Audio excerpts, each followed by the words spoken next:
Hey there, it's Corbin from Mud, Sweat & Gears, and in this video, I'm going to be showing you some essential bike maintenance tips to keep your ride running smooth and safe. Starting with one of the easiest and most important things you can do, which is cleaning and lubing your chain. If you consistently keep your chain clean and lubed, it's going to make your whole drivetrain a lot quieter, perform better, and last longer. So if you did want to learn how to properly lube your chain, you can click that button right in that corner or the link in the description to see the video of us showing you how. But something to note with lubing your chain is that it should be done quite often. Just how often can really vary, and it's going to depend on a few different things, including the conditions that you're riding in.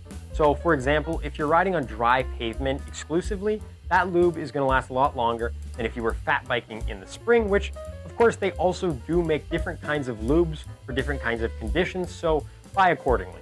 And of course, another factor that greatly impacts how often you should be lubing your chain would be how frequently you go and how long of rides you go on. So a very general guideline is going to be once every couple of rides or every 50 kilometers or so. But it is better to do it more often rather than not, which brings us to our next topic, which is overall chain health.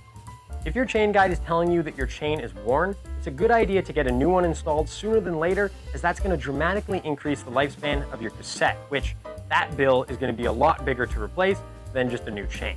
But moving on from drivetrains altogether, we'll look at tires, which are also something that you should be checking on quite frequently. Starting with your tire pressure in general. It's not a bad idea to be checking that before every single ride you go on, for multiple reasons. First being, the ride is going to be significantly more enjoyable if it's set at your desired pressure. Nobody likes riding on an almost flat tire, which is another important reason you should check it, is you don't want to pinch your tube.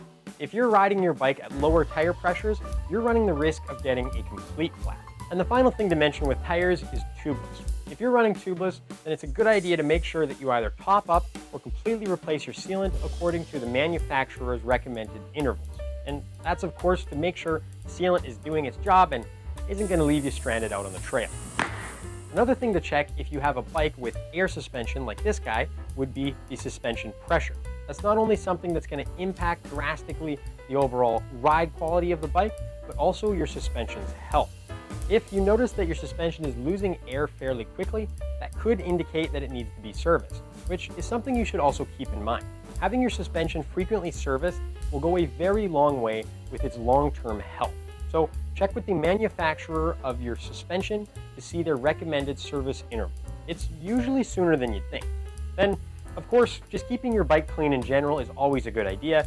It's going to make the whole thing feel better and make parts last longer. And the last thing I'll mention is it's not a bad idea to get a tune-up once a year. This gives our professionals an opportunity to really dive into your bike and point out things that you may not have noticed yourself.